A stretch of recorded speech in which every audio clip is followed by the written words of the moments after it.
আসসালামু আলাইকুম, welcome to my channel. কেমন আছেন সবাই? কমেন্ট করে জানাবেন। আশা করছি আল্লাহর অশেষ রহমতে সকলে খুবই ভালো আছেন এবং সুস্থ সুন্দর আছেন। আমরাও আলহামদুলিল্লাহ খুবই ভালো আছি। তো আরেকটি নতুন ভিডিও নিয়ে আপনাদের সামনে চলে আসলাম। আশা করছি ভিডিওটি সকলের খুব ভালো লাগবে। তো যদি ভালো লাগে চাইলে চ্যানেলটিকে সাবস্ক্রাইব করে রেখে দিতে পারেন। আর এই ভিডিওটি যদি দেখতে দেখতে ভিডিওর কোনো অংশ ভালো লেগে যায় তো সেক্ষেত্রে একটি লাইক দিতে পারেন, কারণ লাইক দিতে তো কারো টাকা পয়সা খরচ হয় না নিশ্চয়। তো আপনার একটা লাইক আমার এই ভিডিওটি অনেকের সামনে পৌঁছায় দিতে সাহায্য করবে। তো আমরা লাইক দিতে আসলে অনেকেই কার্পণ্য করি, তবে এটা একটু কার্পণ্য না করে একটা লাইক দিলেই পারেন, খুব ভালো লাগবে আমার।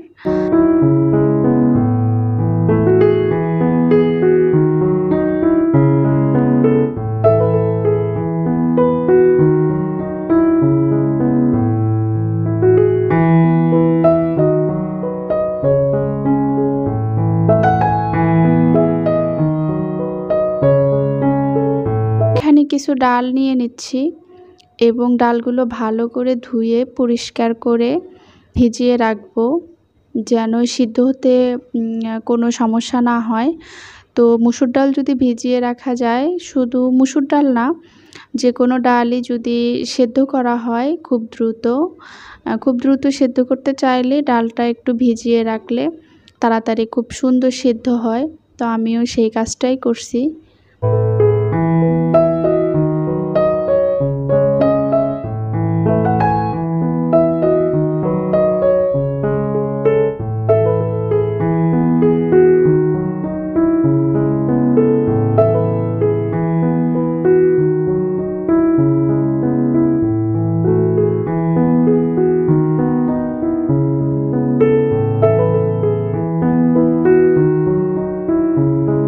ডালটা ভালো করে ধুয়ে পরিষ্কার করে বেশ অনেকবারই ধুয়ে নিয়েছি। এবার এটাকে ভিজিয়ে রাখবো।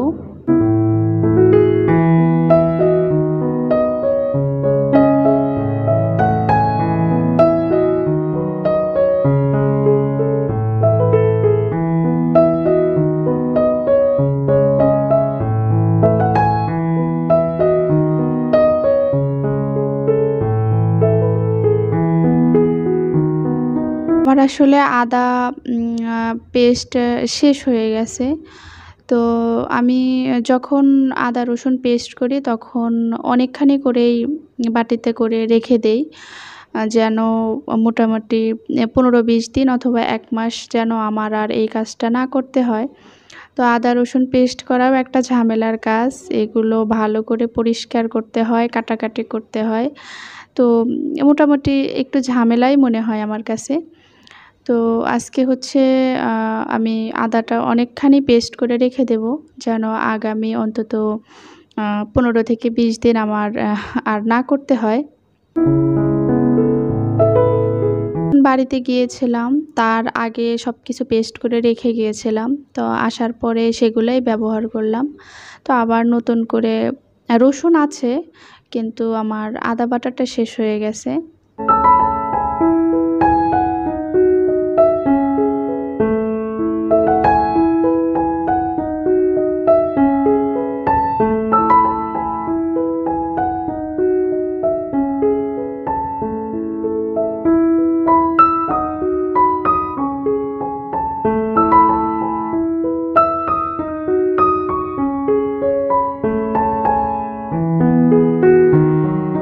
আমার পেস্ট করা হয়ে গেছে। এবার এটাকে সুন্দর করে বাটিতে করে ফ্রিজে রেখে দেব ডিপে। তো আমি অনেক সময় দেখা যায় যে আদা বাটা হচ্ছে যখন বেঁচে যায় বক্সে রাখার পরে, সেইটা আমি আইস বক্সে রেখে দেই, যেন জরুরি কাজে ব্যবহার করতে পারি। কিন্তু আজকে সেটা আর হলো না।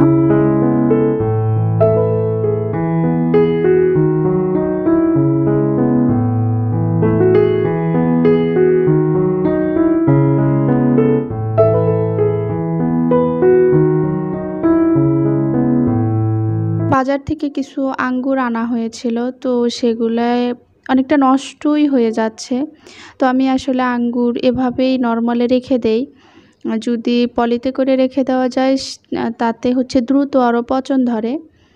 কিন্তু আমি এভাবে যদি ফাঁকা করে রেখে দেই সেক্ষেত্রে ফ্রিজের যে বাতাসটা ওইটাতেই মোটামুটি কয়েকটা দিন ভালো থাকে। তো আমি এখানে কিছু আঙ্গুর ভিজিয়ে রাখবো। তো ফলাদির মধ্যে আঙ্গুর এবং আপেল, কলা এই ৩টা ফলে সবচাইতে বেশি মেডিসিন ব্যবহার করা হয়। তো কলা তো আর ভিনেগারের মধ্যে ভিজিয়ে রাখার কোনো সুযোগ নাই। তবে আপেল আর আঙ্গুর চেষ্টা করবেন একটু ভিনেগারের পানিতে মোটামুটি ৩০ থেকে ৩৫ মিনিট ভিজিয়ে রাখার জন্য। তারপর ভালো করে ধুয়ে পরিষ্কার করে খেতে পারবেন।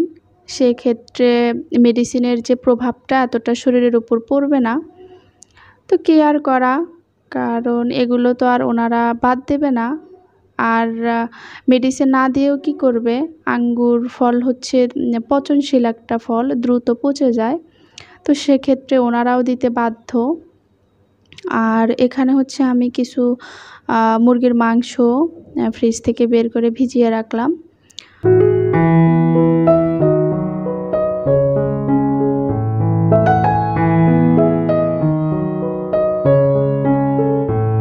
যে ডালটা ভিজিয়ে রেখেছিলাম ওইটাই এখন আবার ধুয়ে পরিষ্কার করে নেব এবং সেই সাথে হচ্ছে কিছু পোলার চাউলও যোগ করে দিচ্ছি।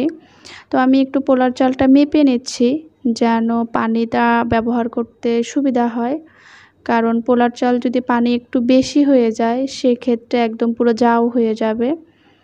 এজন্য আমি চাল এবং ডাল দুটোই যেন সমন্বয় হয়। অনেক সময় দেখা যায় কি যে পোলার চাল তাড়াতাড়ি সিদ্ধ হয়ে যায়, ডালটা সিদ্ধ হয় না। তো ডাল সিদ্ধ করার জন্য যদি পানি বেশি দেওয়া হয় এদিকে পোলার চাল আবার বেশি গলে যাবে।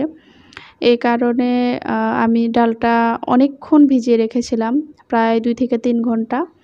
তো এইবার আর কোনো প্রবলেম হবে না রান্না করতে।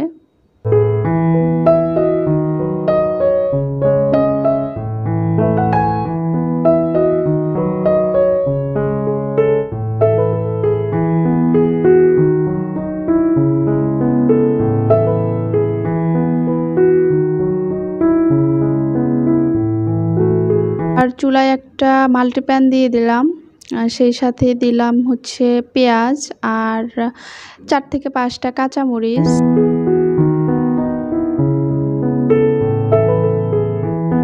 ২ টুকরো তেজপাতা, ১ টুকরো দারুচিনি আর ৩ থেকে ৪টে এলাচ। আদা রসুন পেস্ট দিয়ে দিচ্ছি।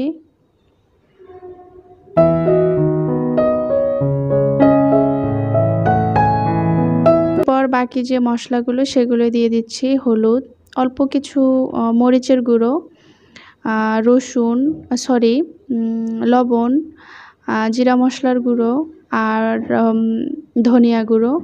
তো সবগুলো একসাথে এবার একটুখানি সময় কষিয়ে নেব। আর এদিকে গরম পানি দিয়ে নিলাম।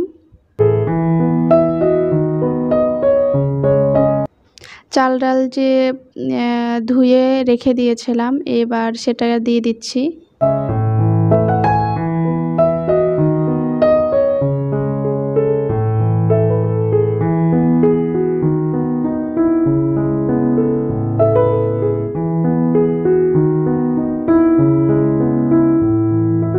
যে গরম পানিটা দিয়েছিলাম ওই গরম পানি এবার অ্যাড করে দিচ্ছি।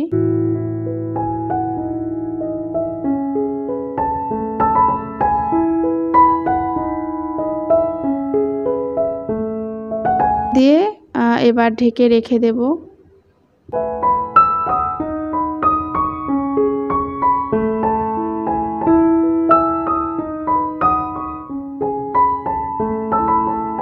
পানিটা অনেকখানি শুকিয়ে এসেছে।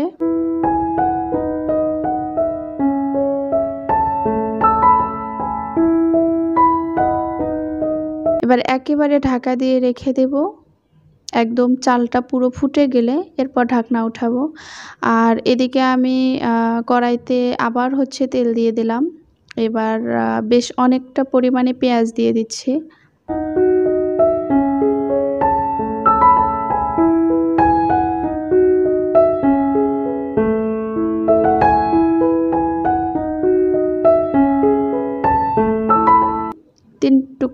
থেকে 4 টুকরো এলাচ, দারুচিনি, তেজপাতা।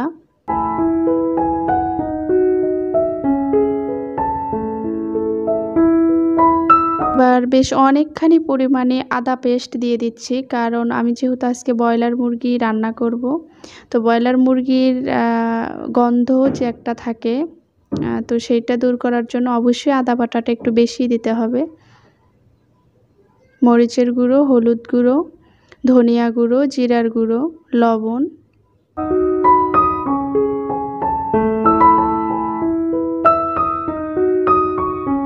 এবার মশলাটা বেশ সময় ধরে আমি কষিয়ে নেব।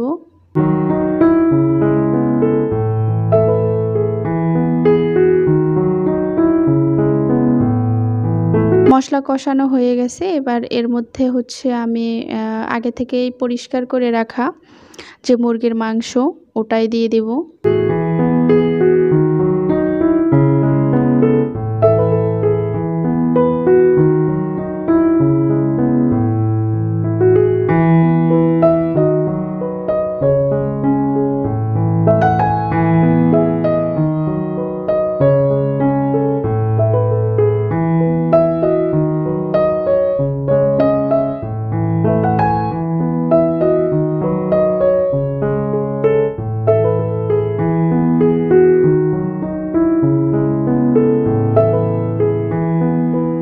বাজার থেকে ডিমগুলো আনার পরে এবার ভালো করে ধুয়ে পরিষ্কার করে নেব, কারণ ডিমের সাথে অনেক রকমের ময়লা থাকে। আর যেহেতু ফ্রিজে রাখতে হবে, আর ফ্রিজে অনেক ধরনের খাবার রাখতে হয়, তো সেক্ষেত্রে ডিম সবসময় ধুয়ে রাখাই উত্তম ফ্রিজে।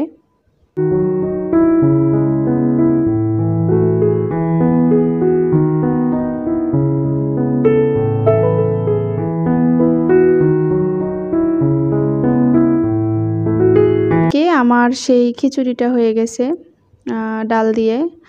একেবারেই সিম্পল ওয়েতে আমি একদম ঝরঝরে যে খিচুড়ি যেটা হয় ওটাই রান্না করে নিয়েছি, যেন মুরগির মাংসের সাথে খাওয়া যায়।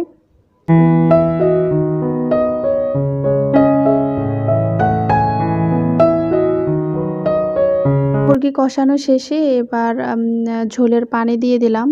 আর ফ্রিজে কিছু সেদ্ধ করা আলু ছিল, সেই আলুগুলো ভাবলাম যে এত সহজে আর ভর্তাও খাওয়া হবে না, তো এই জন্যই মুরগির মাংসের মধ্যে দিয়ে দিলাম।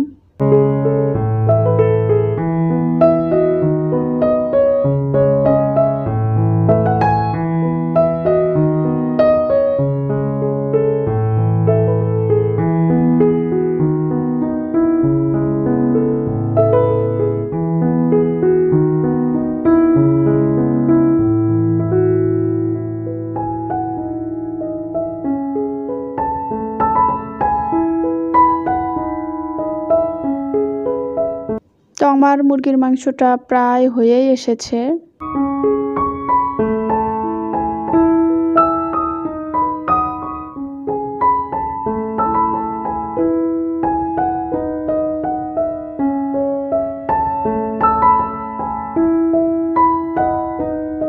আমার মাংসটা রান্না হয়ে গেছে।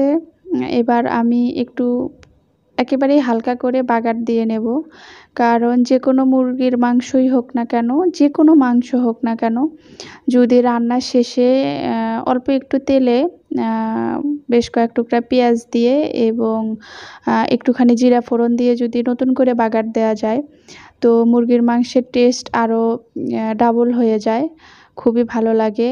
এবং আমার আম্মু সবসময় এভাবেই মাংস রান্না করে, তো সেই দিক থেকে আমিও শিখেছি। আম্মু সবসময় মাংস রান্নার শেষে আবার নতুন করে একটু পেঁয়াজ আর জিরা ফোড়ন দিয়ে হচ্ছে বাগার দিয়ে নেয়। তো আমার রান্না সব কমপ্লিট হয়ে গেছে। তো আশা করছি আজকের ভিডিওটি আপনাদের ভালো লেগেছে।